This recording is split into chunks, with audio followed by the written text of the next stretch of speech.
What happened? Well, Steve, I was laying in a bed, a makeshift bed.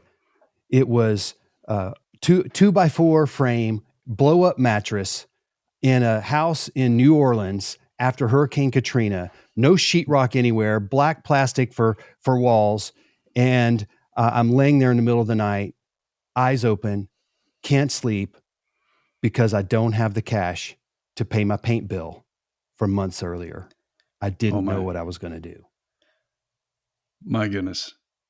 Okay. Well, man, I can't wait to hear more about that. But first, hello and welcome to the DYB podcast. Today's guest is from the greater Dallas area, president of Phillips Home Improvements, Jason Phillips. Welcome to the show, my friend. Thank you, Steve. It's great to be here with you guys today. Well, man, that was an interesting opening. I thought we were going to go into some hurricane relief, but no, it was we needed some business relief. But take us all the way back to the very beginning, maybe even before that. Of how did you get into this business? How did you get started in the first place? I was working in the industry for another company for some friends of mine. It was being sold, and the guy who was buying it wasn't running it well, wasn't paying what he agreed, and he was basically running it in the ground. And my friends who originally hired me and started the company came to me and just said, "Jason, man, we think he's running this business in the ground, and we care about you. You've been faithful, and we just think want to give you our blessing if you want to go out and start your own company." And at that time, I was like 6 weeks behind on pay. I was completely broke. I was already looking around for another job, and had a job lined up to get in the computer business with a brother. And I just through honestly, Steve, with transparently, was through some prayer. I saw a lot of injustices in the industry, and through prayer and counsel, I realized that I had an opportunity to make a difference in the lives of people in my little part of the world, whether those people were homeowners or contractors, or painters at the time, or employees like me that were doing sales and marketing. And so I said, okay, I'm going to do it. And I went out one sunny Saturday in March of 1997, knocked on 300 doors in one day, made 4 appointments.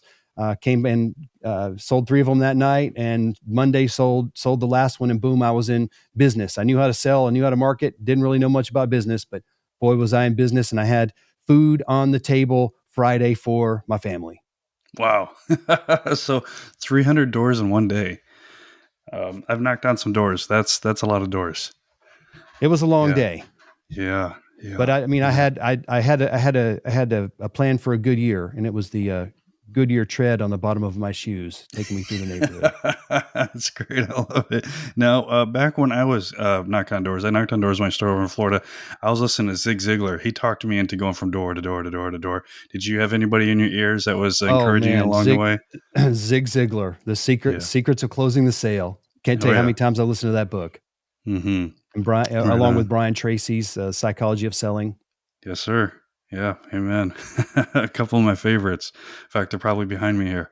Um, so you get going, you sell a couple jobs, you launch, you get going, and then what does it look like from there? How do you continue to generate business? How do you hire? Did you bring on some employees? Did you bring on some subs? What do the next 3 months look like? Well, all of the real work, as I like to say, was done by subs. I'd lined up a subcontractor crew to do the painting, and I became fanatical about a couple things. One was being present and known in the neighborhood with yard signs, flyers constantly. If I was doing a house on a corner, we had a sign in the front, a sign on the side, and a sign in the back. I'd write that into the agreement for 2 weeks, and I'd be driving by that house every day. And if the landscapers took it down or the competitors took it, boy, I had extra ones in the back of my truck going in right there. And so that's basically the way I ran the business for the first, for the first 18 months or so. And then it began to grow, and I started feeling pressure. So I did start hiring some additional people at that point. Hmm. So, And pardon me here. Let me jump in now. At this was, you said 97. yes, Okay. Were you married? Did you have children? oh yes, at the time, my wife and I, we had our first child at that point. Okay. So that's important. It's a big deal, versus being a young single bachelor out there just like going after it. But no, I couldn't fail.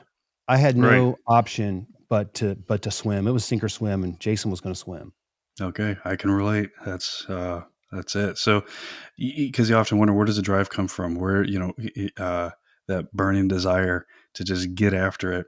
And sometimes guys have it too easy. Their wives have a cushy job, and they're like, business isn't really taking off. Well, are you getting after it? How bad do you need it? Right? But you needed it. Absolutely, and I see what I see all the time. You know, guys that their wives do have a cushy job and they don't have that motivation. Mhm. And hey, hurrah, great for the wives for doing that. But the guys, I just want to kick them in the behind and say, man, what's wrong with you? Yeah, guys, we need to man up. We're the ones that should be 100%. providing. Hmm. Yeah. So here we go. We got a wife, new baby, child, and then a few months out. I'm sorry, I had interrupted you at that point. No, I'm good. Yeah, it just we just continued to market, expand our marketing channels and our geography, and just it began to build and build and build. And before you know it, things were doing well, making money. The business was growing. I I I knew how we wanted to produce every job, and we were doing that. But slowly, what happened, Steve, as is my business began to outgrow my leadership and my skill set. Hmm. And uh, I found myself in a place that I call contractor prison, where the wife had it. The wife had a new SUV, okay, and the kids had nice shoes, all that stuff. But Jason was in a dungeon. I was a Hmm. slave to my business. I was the linchpin on everything in my business. I could not get away from at that time. I think it was my beeper, my pager, Yeah, yeah, I and remember and, those. and so yeah, if you're ancient, you might remember those, right? Yeah. And so, man, I'm sitting there working in my home office after midnight one night, and at this point, we had two children and a third one on the way. And it's late at night, and I'm working. I don't know. I'm doing something on the computer, and I've got the radio playing. The house is dark, by the way. The house is dark. Everybody's asleep, and this song comes on. The Cat's in the Cradle, and this, for those who don't know the song, it tells a story of a son and a father, and the son wants to spend all the time with the father, and the father's always too busy. He's always got responsibilities and things to do, and then eventually, when the father's retired, the he's wanting to spend time with his son, but unfortunately his son turned out just like him, and he doesn't have time for his father. And this song at that moment ripped my heart out, and tears started streaming down my face, and I was filled with and for a moment of despair, but then it quickly turned into righteous indignation. I slammed my fist on the desk, and I raised my hands, and I said, God, I need your help. I can't do this anymore. And I had three options, Steve. One was to quit. If I quit, who pays the price? My wife and kids. The other option was to just pull back, shrink back, do less, provide less, and honestly feel like less of a man. And that's not me. That wasn't my third option was to build a team. And so it was obvious what the third option was, right? And so I chose to build a team, and that's when things really started to change. And I began to build my team later, put in uh, managers and such, and things really began to take off. And so then I was getting out of contractor prison, as I say, and starting to experience more freedom. And curious story, 20 years later, after that moment, I'm walking my oldest daughter down the aisle to be married, and I don't know, the 20 steps from the back of the chapel to the front, whether it take us 30 seconds or maybe less than that, I don't know, to walk forward. Our entire life, Steve, together flashed in front of my face from from uh, from the time she was born. And I guess I should probably say this: when I was in contractor prison, my my business was getting the best of me, and my family was getting my cold leftovers. Kind of like the dinners that I had late at night where my from the microwave, where my wife had put my plate inside the microwave and covered it up with a paper towel because I was out working late and she was going to bed. So I was getting cold leftovers for dinner, but what's worse than that is my family was getting my cold leftovers. And that's what I ask contractors. Is your family getting your leftovers? And, that was a tremendous motivation for me. So 20 years later, I'm walking around the aisle and all of these moments about teaching her how to walk, how to ride a bike, how to swim, how to drive a car, all of these moments flash before my eyes. And I'm literally walking her down the aisle, again, tears streaming down my face. And, and I realized a little later, had I not made that decision 20 years sooner, I wouldn't have been there for those moments with her, and I would have missed all of that. The very best things in life, I would have missed out had I continued to to operate my life and my business. And it wasn't my business's fault. It wasn't the painting industry's fault, Steve. It was my fault. I was I was letting this happen. I'm thankful to God that I had that moment and that he met me there in that moment and answered my prayer and turned everything around. Amen. Amen. Whew. I hope everybody heard that. That's powerful. You shared that you had come to your current leadership skill ceiling, in my words. I forget how you put it exactly, but you come to the extent of your leadership abilities, skills at the time, right? What was something you did or learned to help you to grow through that? Okay, I will forever be a student of leadership, business, and people. Mm-hmm. And a lot if you're a hard driving, fast paced guy like me, it's easy to have this bravado of I don't need anybody. I can do it. I'm smart. I can figure this out. Okay. And we isolate ourselves. And I found myself, what I say is a victim of the Flintstone syndrome, where I'm constantly carving a new wheel out of bedrock. Mm. And I realized at some point I'm like, that's so stupid. I thought I was smart, but I look back on that old self and I said I was acting stupid. Mm-hmm. And so it starts with I need to grow. I'm the lid on my business. And if I don't grow, my business is not going to grow and my life is not going to get better. And so at the time I've gone through, I'm going to say I've been doing this a good moment. Okay. Like 26 years. Yeah. And I've hit various ceilings in my leadership, in my business skills, and more than anything, even in my mindset. Mm-hmm. And so, what I became a voracious reader. Now, all through high school, I didn't read a single book. I We have read so what much in in those common. days, what was called the Cliffs Notes.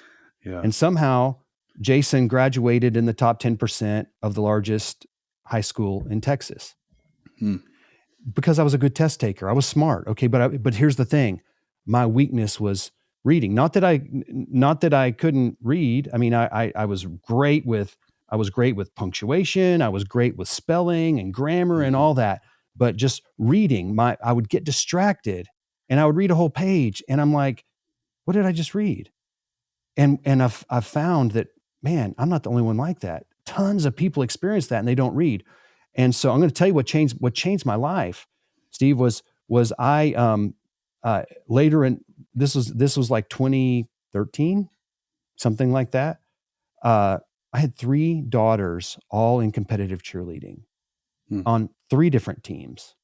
And you go to these cheer events during cheer season, and you're at the convention center. You're not at some little gym. You're at the convention center where there's 10,000 cheerleaders and all these different venues and schedules, and your child's team is performing for 90 seconds. Or sorry, 2 minutes and 30 seconds. And there's these back-to-back loud, annoying cheer music all day long. And there's all of these teams, and I'm sitting there with my wife, and my wife's taking notes and all that, and I'm bored out of my mind waiting for my kids to go on.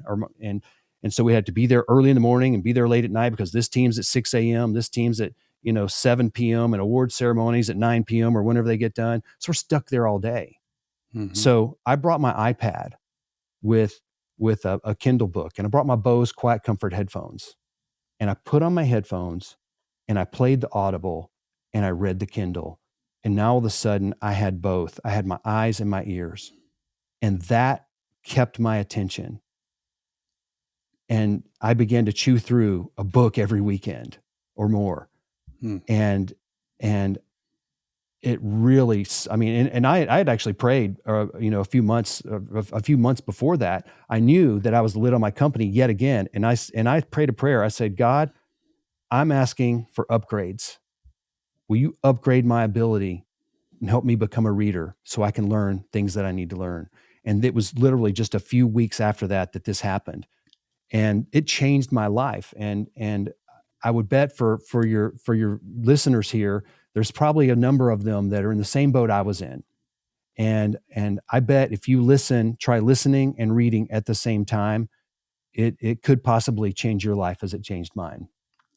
That's so awesome. We have so much in common. Just as a testimony, I didn't read in school. In fact, I didn't finish school, but I was at my wit's end and bankrupt single father. And I remember the story of King Solomon. And so I just thought, what do I have to lose? So I started praying for wisdom. And it wasn't that great of a prayer. I was just reaching out, praying for wisdom because I was at my wit's end while I'm still waiting for that wisdom to come. What did come was an insatiable desire to read. I'd never had that before. And since then, like you said, I've just been pounding through books. So praise the Lord. Isn't that amazing?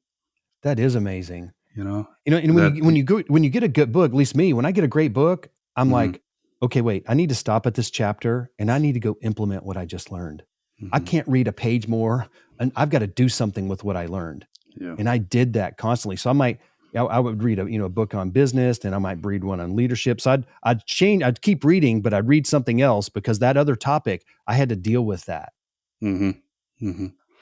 Yeah, so there's a good point right there. You don't just read. I think, guys, it's easy to get trapped to listening to Audible while you're driving around, and you're like, "Ooh, that's a good idea," and then you just keep listening. You're like, "Ooh, there's another good idea," and you get those dopamine hits. But no, anytime you get one of those, you got to stop, grab, pause, write it down, and what's the action that you can take on it immediately? Massive action, right? 100%. Mm-hmm. I always highlight. Okay, I don't read paper books. I know a lot of people love paper books, and studies show retention is better with a paper book. But me personally, I do better with the digital because I can run my highlights, and I have a whole Yeah. system where those highlights filter into my note taking, and I'm reminded of the things I've highlighted. So Mm-hmm. in a way, I keep rereading books because the highlights keep coming back to me automatically. And I don't want to just read. I don't want to say, oh, I read 50 books this year. It Mm-hmm. really is, am I going to learn and grow because of this and make changes in my life and in my business? Mm-hmm. Right on. So this is usually a difficult question on the spot. What are some books that come to mind that you recommend most Okay, often? so there's a plethora of books. Of course, my favorite book that I read every single day is the Bible. I read Okay. one version, then when I'm done with that one, I read the next version, and I just keep going and reading. Mhm. But there's books on leadership, like John Maxwell's 21 Irrefutable Laws of Leadership. There's the 5 Levels of Leadership. There's a book that I love is Influence, the Psychology of Persuasion by Robert Cialdini. Mhm. Another book that made a huge difference for me personally that rolled into every area of my life was Atomic Habits. Mm. Man, Atomic Habits, um, Crucial Conversations, and there's so many business, and this really Crucial Conversations isn't necessarily about business, but we're not good at holding conversations when the stakes are high, and it gives you tools for talking. And so Mhm. that's a book that I actually read. I've read like 3 or 4 times, and I studied it with my leadership team, and most of them have read it twice, and it really helps have what they call crucial conversations. And when expectations are violated, and a, a subsequent book in that, it's called Crucial Accountability, Mm. and it's just a wonderful book. And if you find yourself, if anybody out listening here finds himself not knowing how to have these conversations, I would go read that book, and it's going to give you some tools for talking. I promise it'll make a Mhm. difference in your life. And, Right. another practical book, a lot of people have read Traction. Mhm. A lot of people have read Traction, the EOS by Gino Wickman. But very few people that I meet have read one of the companion books called How to Be a Great Boss.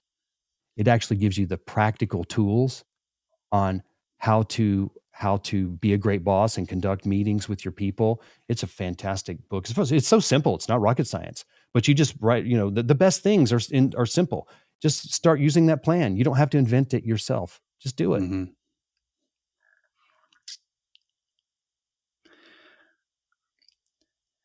Now, you had started off with the painting company, but you have since branched. Do you mind sharing the size of your operation and then what all services you provide today? So this year, we're before the end of the year, we're gonna close in, probably tipping just over $12 million. And initially, we started out doing interior and exterior painting, and uh, I got s- I kept having exterior paint jobs that I couldn't close the deal on Mhm. because the homeowner needed gutter work. So Mm. I collected some phone numbers and started referring out gutter companies. Well, the homeowner's busy. Now they've got to make a call to another contractor, and who knows when that contractor is going to come. And then they've got to make a decision. Then they've got to get that scheduled. And then, it's months. And I'm like, Mhm. wow, this is nuts. I got sick of that. So I started calling people that sold gutter machines and aluminum, and I Mhm. finally got a hold of a guy at a local supplier, and he's like, "Man, I grew up in this industry." And he said, "If you'll buy your machine from me and make an account, I'll come out and teach you guys how to do gutters the right way." Okay. So I bought a big old box van, bought the gutter machine from him, hired a champion, a manager for that department, and hired 2 laborers, and they came in, and we learned gutters. And on the very first house, the guinea pig was my house. It needed gutters, so uh, started right there. And so now all of a sudden I start going out on me and my team going out on painting quotes. And at this time, there was a lot of galvanized gutters that were rusting through, and we could solve this problem. Hey, we're looking up. Oh, well, there's some rust. Oh gosh, it looks like the fascia board's rotten behind there. Don't worry, we can handle this for you. We'll make it easy. And so it's the same sales process, same customer, but we started selling these combo jobs, and which was pretty awesome because at the time nobody else in town was offering that service. Mm. They were all just all we do is paint. We can paint and we can putty, but we don't do real carpentry repairs and we don't do gutters. Mm. And so that was a great moment for us because we were able to capitalize on something that was a need in the market. And it was an easy add-on. And it's in so many ways, gutters is so much simpler than painting. It's like, you get a card with like, 18 to 24 colors on it. What color do you want? There is no color match. There is no color match. So we actually had our vendors match their paint colors to every one of those aluminum colors. And so, oh, would you just pick your gutter color? Then we're just going to order the paint color to match. So we'd pull the gutters Mm. down, replace any rotten wood on the fascia, and paint the house, then put up matching gutters. And so that's how we got into the gutter business, and it was great, and it helped the painting business. Well, not too long after, we live in a state where there's a lot of hail, and that hail comes and it pounds roofs, pounds stained fences, and siding as well. And I'm like, man, customers were saying, Jason, if you guys I wish there was a Phillips plumbing and a Phillips roofing. We had all these people loved dealing with us at the time.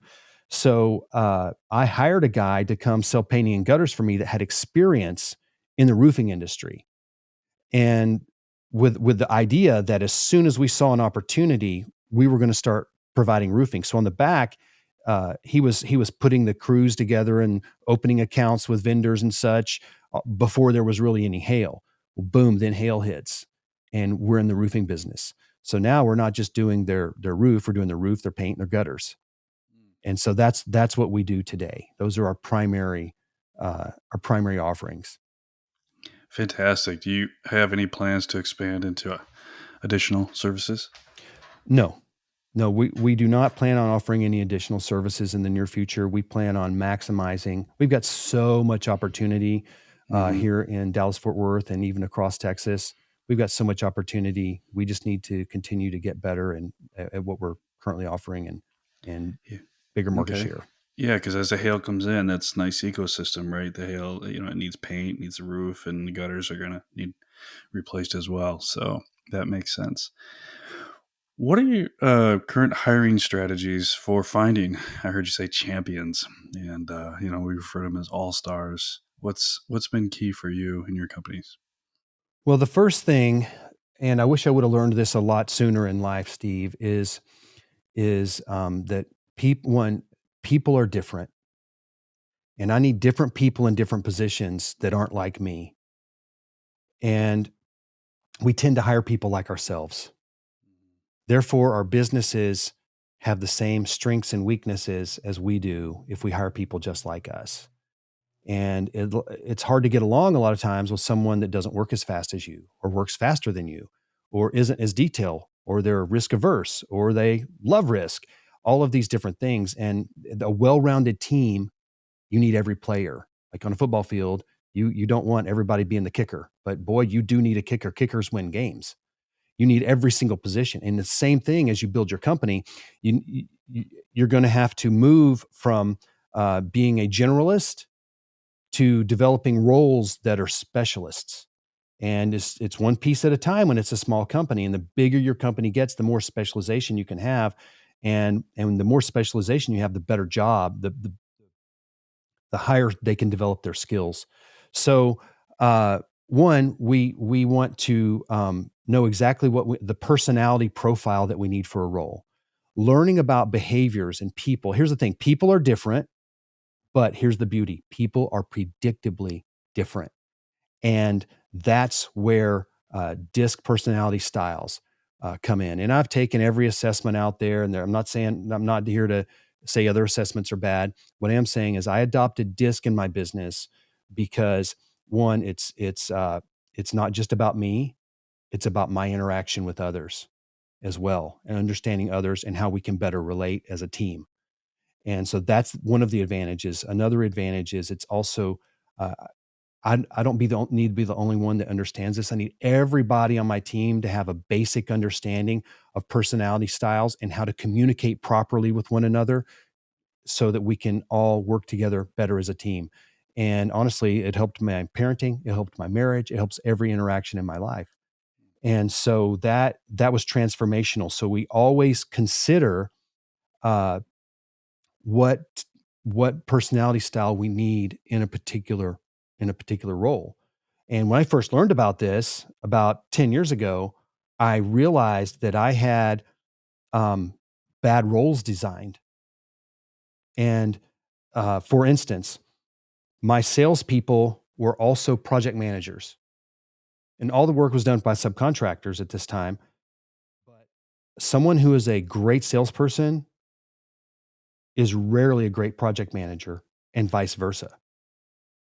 And so, I mean, I had 18 sales and project managers, and I had an assessment. Had each one of them do a self assessment. And if you've seen disc assessments before, you get a little bar chart or graph. And I just, without looking at the names, I started putting them in stacks that looked similar. And then I said, let me grab this stack right here. And I started reading the names on it. And I'm like, this stack right here is all the people that have a really high closing rate on their appointments. but they have terrible follow-up and they're not good at managing their projects and there's detail problems. And then I picked up this stack over here. Wow. Well, these people, all their jobs are in budget. They're scoped perfectly every time and their customers love them, but they have the lowest closing rate in the company. And it was a wake up moment for me, Steve. At that moment, I said, we are dividing these roles. These people are going to be salespeople. These people are going to be project managers. And I did that. And in 1 year, I implemented a sales methodology, split those roles, raised prices by 20% and raised closing rates by 20% all in 1 year. Well And done. it was kind of crazy, but there's this perception that, well, if I raise my prices, I won't close any deals. And that is flawed thinking. And that right there will keep you in contractor prison. And so, so when it comes to finding the right people, to answer your question is, I need to know, who do I need in this role?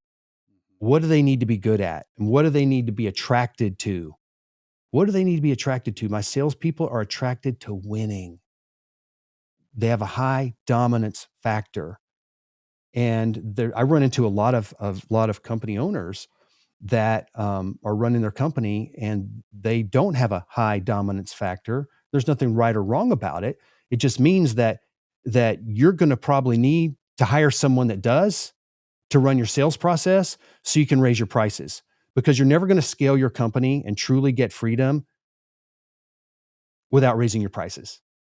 And again, you may not want to scale your company, but my bet is if you're one of Steve's fans, okay, you probably want to achieve new levels of freedom and purpose in your life, is my guess. And you've got to be able to raise your prices. Mm-hmm. Indeed. Right on. Thank you. So, back to those profiles, and for those with that, we won't, because we could spend a whole another hour like explaining this. So, without going into a deep dive, there are a lot of free resources out there where you can dive into this. And to Jason's point, I highly recommend you do. And like you said, Jason, it is my favorite as well of all of them that are out there. I think it's the most concise, and will give you the most leverage in least amount of time using those 4 categories. What profiles did you find for the salespeople, and then again for the project managers? So in my organization, um, someone that is would be considered a DI or an ID or a DC work well and succeed in my organization. And DIs have different strengths and weaknesses than DCs, and we know what those are, and we know how to coach those and bring those out. Um, and we definitely want someone that has a D well above what we call the energy line. And this made such a difference in my life, Steve. I'm working on my 6th certification in personalities right now, because it just has made, I want to bring this, to more people. And I'm a big fan because I feel like it has been such a power tool for me. And then when other people start seeing it and realizing it, it's a power tool for them. I've got 4 other leaders at my company that I'm putting through the certifications as well. And I'm not saying that everybody needs to go get certified in this, but this is something we're wanting.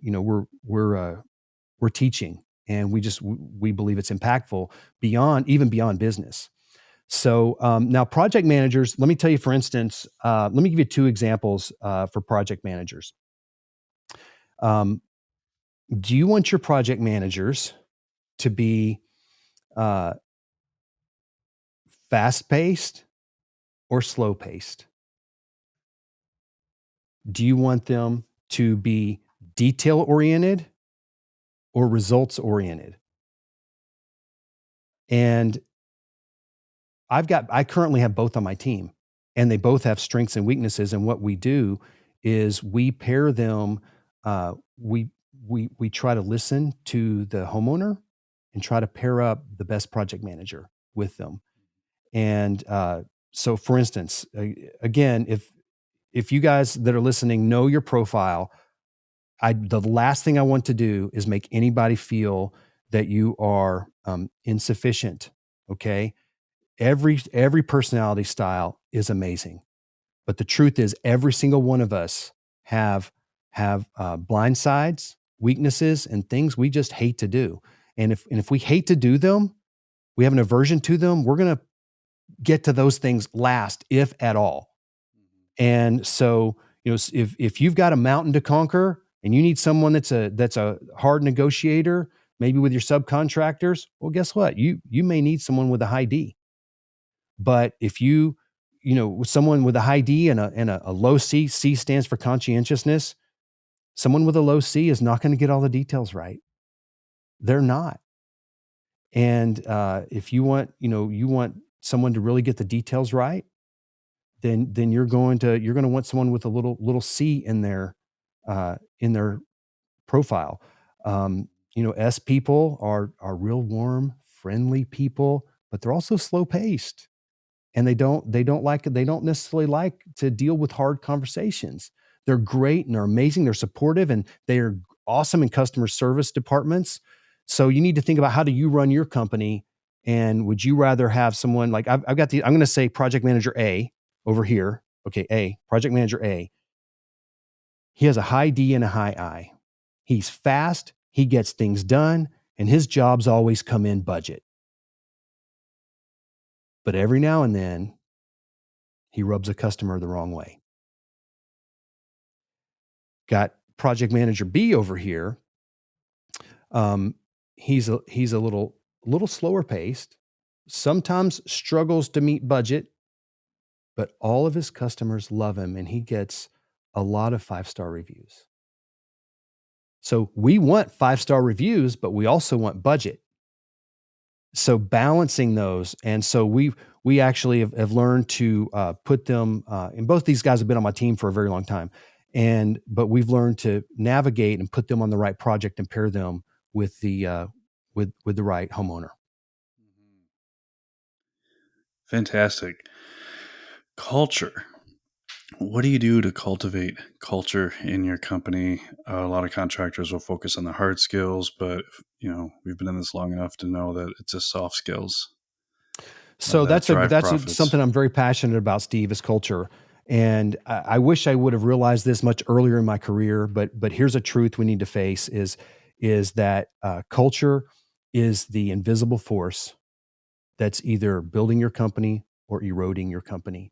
And culture is what's going to help your people, help determine what your people do when your policy manual doesn't say something and when you're not around.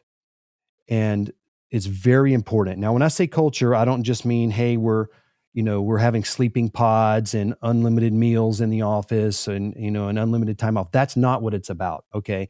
You need a culture of accountability, a culture of performance, but it really is the unique personality of your company. And it needs to be driven by your vision, your mission, and your values. And so, how is it acceptable to behave at the company? So the first thing that we did, this was part of my leadership growth. Okay. And back in the day, I thought, I had this terrible vision, Steve. It was like, hey, well, let's go make a lot of money, man. There's huge opportunity here. Well, then guess what I got? I got a culture of a bunch of selfish people that only cared about money. And what we need a vision that that attracts the right people. And we need to be the right type of leader to attract the right type of people that we need. So it really starts with growing as a leader and becoming the type of person that great people want to follow.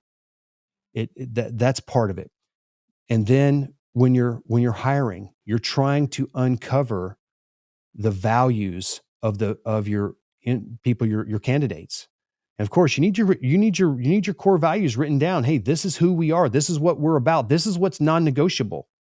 This is what's going to get people promoted, written up, fired, hired, whatever. And like at ours, it's faith, people, teamwork, and the pursuit of excellence. And so Jennifer, as she's doing our hiring, she's got a checklist of things, cues that she's listening for to see if they really match to meet our company. So there's 3 things that we need. We need people that can do the job. We need that's just their ability.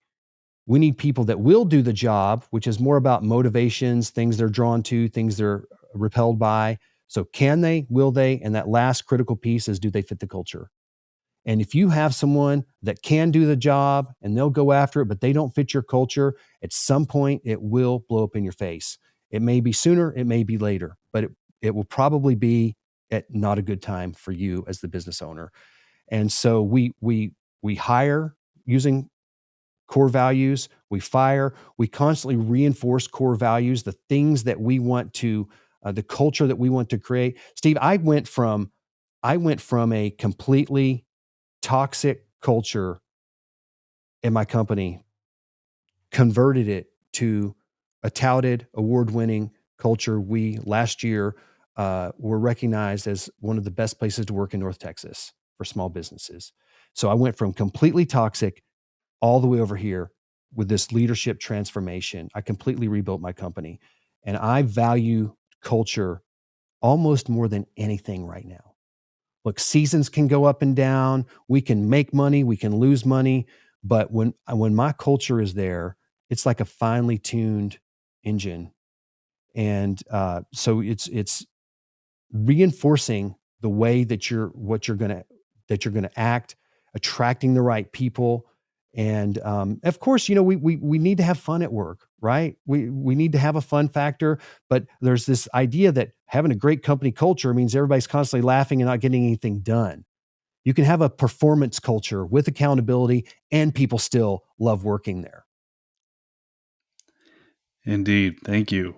Now, we have an open loop, the one we opened with at the beginning of the show, that we can't forget. We need to circle back to that because I know if I was listening to this, I'd be like, oh, wait a minute, hold on. What happened? What was going on um, with that? Where were you? You were in, now I I was forget, in New Orleans New Orleans. Thank you. right after Hurricane Katrina, and we had taken a team down from Dallas to help rebuild houses down there and help them. And while I'm down there, I get a call during the day from my in-house bookkeeper back in Dallas, and she said, "Hey, Jason, this the paint bill's due, and we don't have the money to pay it." I'm like, how can this be? How can this be? So we talked through it and uncovered what was going on. And so I'm laying there again. The walls are paper thin. I got four other guys down there with me. People are snoring in other rooms. There's no carpet. No, there was this house that was flooded out. We were able to rent it. It still had the electric working. This is like November. Okay. It was cold, but the electric was working. The water was running, and the hot water heater worked. And so we went to Home Depot, bought 2x4s, built bed frames to get our blow up mattresses off the floor. Okay, so I'm laying there at this night after that call, and I'm just laying there, Steven. I got my eyes are closed, and I'm like, God, what am I going to do? Should I file bankruptcy? We can't pay this bill. And I mean, so many other things were going so well in our company, but we were in a cash flow crisis. And I had a dream, and God showed me what to do. I won't tell you all the details of the dream, but here's the outcome of it. God, God told me, He said, Jason, you're going to convert this business from a credit-based business to a cash-based business.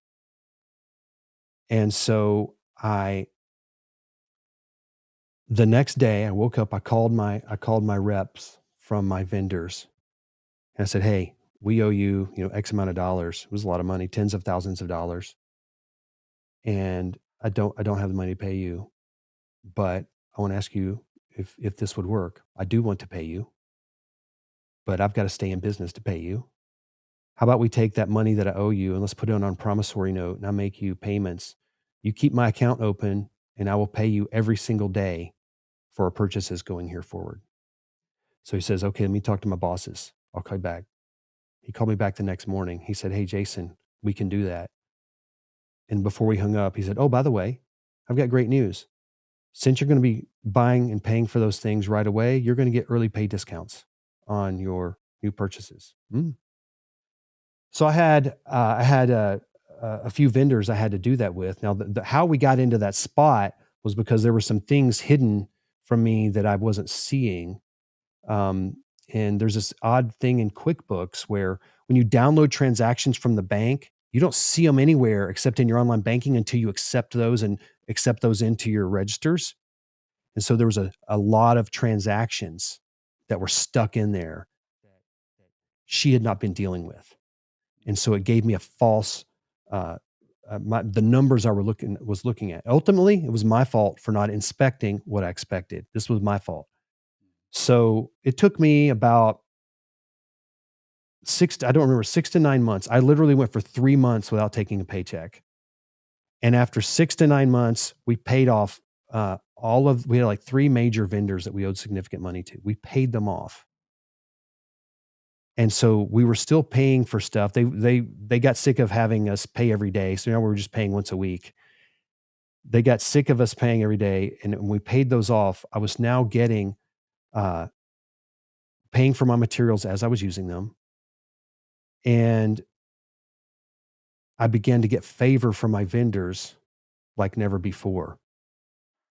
And it was transformational. I got preferred pricing. I got incredible rebate programs, got early pay discounts. And so it was really amazing. And so, but what was one of the darkest times in my business turned out to be one of the biggest blessings in my business. Amen. That's awesome. That is so cool. Oh, now I'd be remiss if I didn't mention the fact that you're also a Jeeper. Yes, well, you know what? Right now, it's hard to consider myself a Jeeper because I haven't gotten my Jeep dirty in a long time. Yeah. Well, I see you doing having all the fun, all the out there, and I haven't done that in a long time. So, but I absolutely love Jeeps. Yes. Yes. Well, I'm an adrenaline enthusiast, and so I've got to get up there and feel like just about flip it over, and then I'm happy. So, uh, but anytime you feel like stretching its legs, love to have you over, and we can go up to Winrock and hit some fun trails, do some climbing. I might take you up on that. That sounds like a whole lot of fun. Right on. I really appreciate your time, Jason. Thank you so much. It's been an incredible story and very inspiring. I'm sure, no doubt in my mind, we're going to receive a ton of feedback. So thank you for that. But before we roll out, is there a question I should have asked or any final points that you'd like to make? Honestly, Steve, if we would just understand that as small business owners, getting good at people skills, those soft skills, they're really the hard skills. Learning those is going to help us build a better team. And when we build teams, we've got more people to shoulder the load Mm, and bring more excellence to every key component of our business. So hmm I would say become a student of leadership and of people skills, and that will take you a long way. Fantastic. Thank you. If somebody would like to follow up, what's the best way they could reach out to you? I'm online everywhere, but you can go to jasonwphillips.bio, and all my contact info is on there. Awesome. Fantastic. Thank you again, Jason. My pleasure.